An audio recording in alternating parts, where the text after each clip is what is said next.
What can you do to lower your child's anxiety and ADHD during the COVID-19 lockdown? Well, keep watching this video because I'm going to share with you 7 simple but powerful strategies that you need to take that will help not only lower your child's anxiety, but also yours as well, and help you all get through this lockdown in one piece.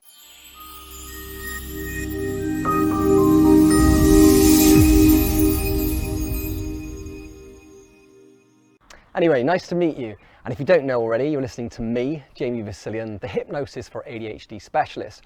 Many years ago, I personally struggled with ADHD, what I call ADHD hell myself. But today I'm living the dream, well, my dream anyway, helping individuals and families with ADHD learn to manage and even master their uniquely wired brains.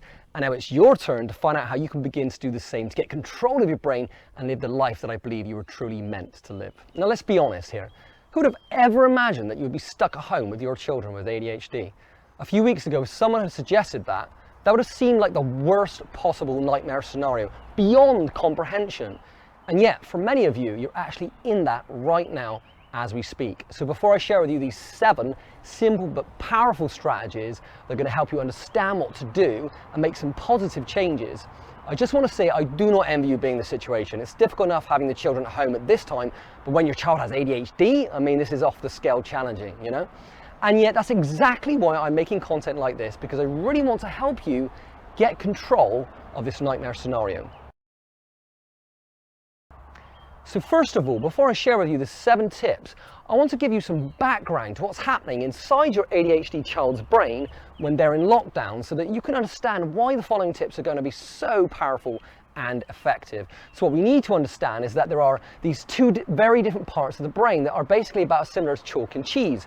First of all, we have the left prefrontal cortex, which is called the positive, logical and organized part of the brain. It's a bit like the manager of a business or CEO of a corporation, which is why I like to call it the boss brain.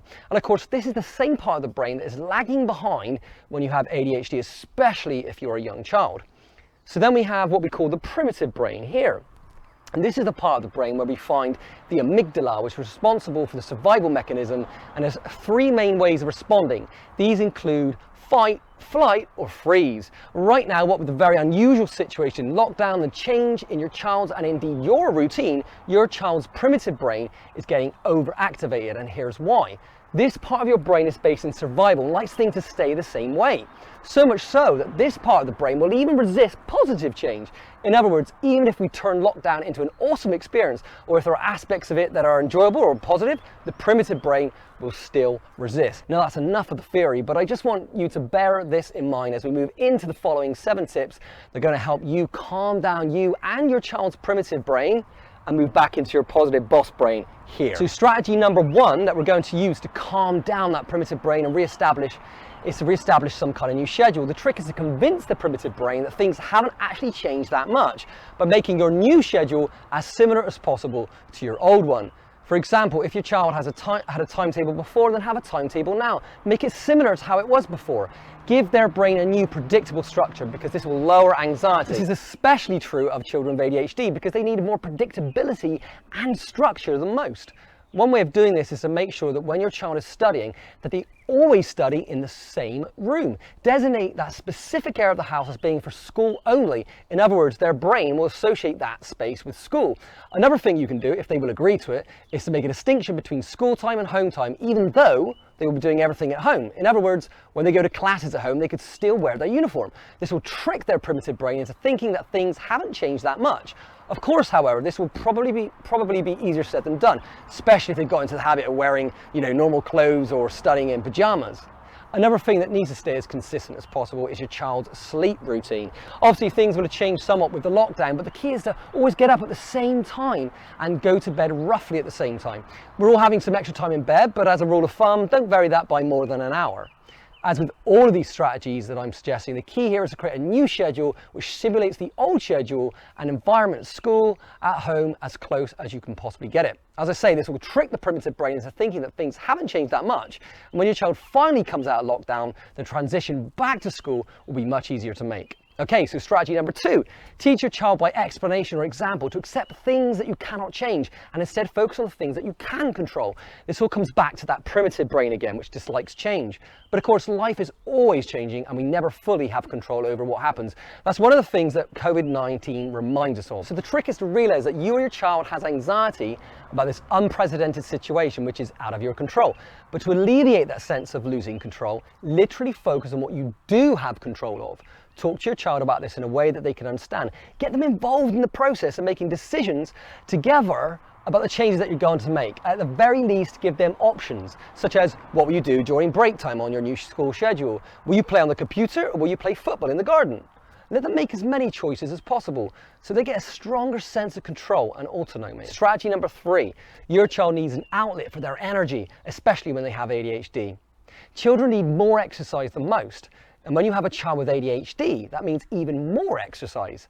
Exercise helps with all the symptoms of ADHD, including anxiety. And as a bonus, exercise is also great at increasing our health and immunity.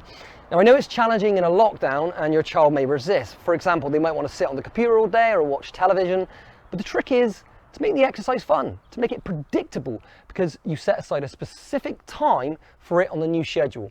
Exercise could include going for a walk, a run, doing bodyweight exercises, or dancing. Like with all of these strategies, we need to find a compromise and something that they'll enjoy. In fact, research shows that exercise which you enjoy is actually more effective than exercise that you don't. So just find a balance here. For example, maybe your child doesn't like typical exercise, so how about doing some computer-based exercises like the Wii Fit as a compromise? Finally, I want to add that I have long promoted the concept of exercise before study, and research shows that exercise is great medicine for the brain and intellect. If I had it my way, all schools would have physical exercise as the first lesson of the day to get that brain switched on and ready for study. So the good news is, if you and your children have more control over the school schedule, why not make exercise the first lesson of the day and notice your child's performance improve? Strategy number 4, socialize as much as possible. Again, that's really challenging during lockdown, but research shows that the number 1 predictor, not only of happiness and longevity, but also your health, immunity, and brain health, is the depth of your relationship. Of course, it's difficult, but do your best to prioritize social relationships because this will have a wonderful impact upon your child's anxiety and symptoms of ADHD. Encourage your children to stay in touch with their friends, get them to use online platforms like Zoom or Skype, add this to their schedule, preferably at a predictable and repeatable time. You can even set up online parties for your child's friends or your family of multiple people gathering together online at the same time. Now, it's not an ideal scenario, and face-to-face will always be optimal for our health. But in these times, we do need to find ways to maintain those all-important social connections. Strategy number 5, embrace fear instead of avoiding it. Now, I know this one is going to be really challenging. After all, your children are very anxious at the moment, and you don't want to make their anxiety any worse. But here's the facts. The primitive brain, the fear-based survival brain, fears the unknown. So what's scariest for that part of your brain? Is it something unusual that it knows about, or is it something that it has no clue about whatsoever? To paraphrase one of my heroes, psychologist Dr. Jordan Peterson, a known unknown is less anxiety-provoking than an unknown unknown. The truth is, your child's anxiety will actually be lower if they understand and are able to talk about the situation in a way that makes sense to them. Yes, we need to be careful how we word that. And yes, we don't want to encourage excessive talking or thinking about it, just as we need to stay informed of what's happening, but not become obsessed with the non-stop corona updates on the television ourselves, because that will just increase our anxiety. What we need to do is strike that balance. So when your child asks questions or wants to talk about it, don't avoid it or try and pretend their fear away. Be calm within yourself and talk about it in a calm way, and they will naturally pick up on that calmness from you. Whenever they feel anxiety about this change, you can teach them a simple technique of labeling the anxiety to lower the emotional charge. You can do this by getting them to label the worry by thinking or saying, "Oh, that's worry," or "Oh, that's anxiety." This makes it easier to manage those anxieties because it gives them an agreed upon response, something familiar and predictable, something known, and which therefore calms down the primitive brain because it dislikes the unknown and prefers predictability and familiarity. Strategy number 6, remember to relax. Encourage your child to do anything that they find personally relaxing. Relaxation is vastly underestimated because it seems so simple, but it has the ability to lower anxiety by activating the parasympathetic nervous system and what's called the vagal nerve. These symptoms are activated within the body when we feel safe and comfortable. And the result of this is that we switch from the anxious primitive brain back into the positive boss brain at the front. And this means a reduction in anxiety and also a lowering of ADHD symptoms. Now, if you've ever considered teaching your child breathing techniques, yoga, meditation, or mindfulness, now would be the perfect time to do so. I remember last year seeing articles about introducing meditation, mindfulness, and even yoga into schools, and even making it part of the standard curriculum. So now that you're teaching your child from home and you're more in charge of that curriculum, why not deliver these wonderful lessons to them?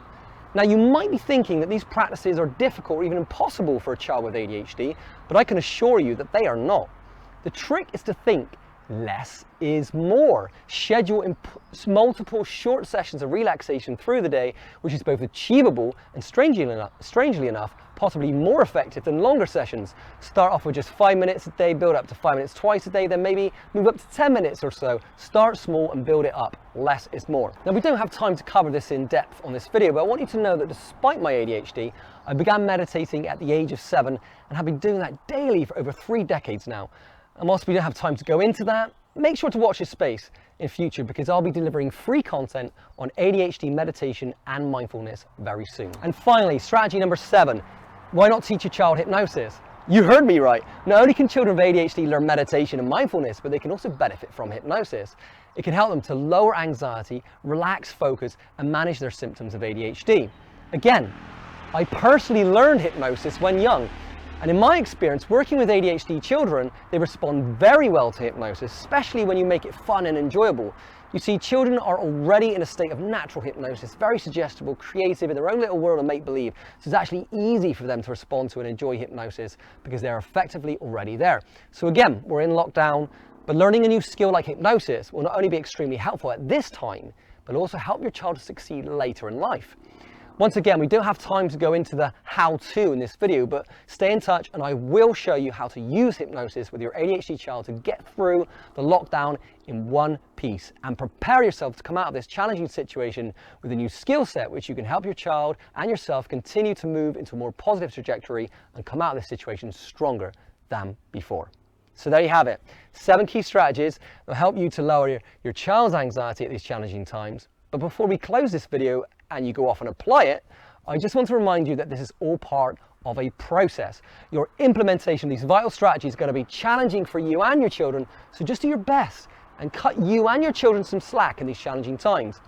Finally, I want to remind you that these strategies are as much for you as they are for your children, because if you're anxious and stressed, and your children will be as well, if you allow your primitive fear brain to get overactive, it will in turn overactivate your children's fear brains. So apply as much of this as you can to yourself with the understanding that this is going to help everyone.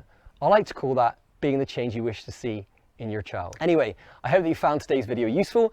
Please show your support by subscribing, liking this video, sharing it, or leaving me a comment down below. And if you want to stay informed with what I'm up to and get access to powerful resources, including free hypnosis sessions, then be sure to subscribe to my mailing list in return for a free hypnosis recording called Quickly Relax, so you can start your journey into ADHD hypnosis right away. You can find a link to that in the description to this video down below. You've been listening to me, Jamie Vasilian, the Hypnosis for ADHD specialist, helping you or your child understand your uniquely wired brain so that you can manage and even master your life for the better. Until next time, thanks for listening.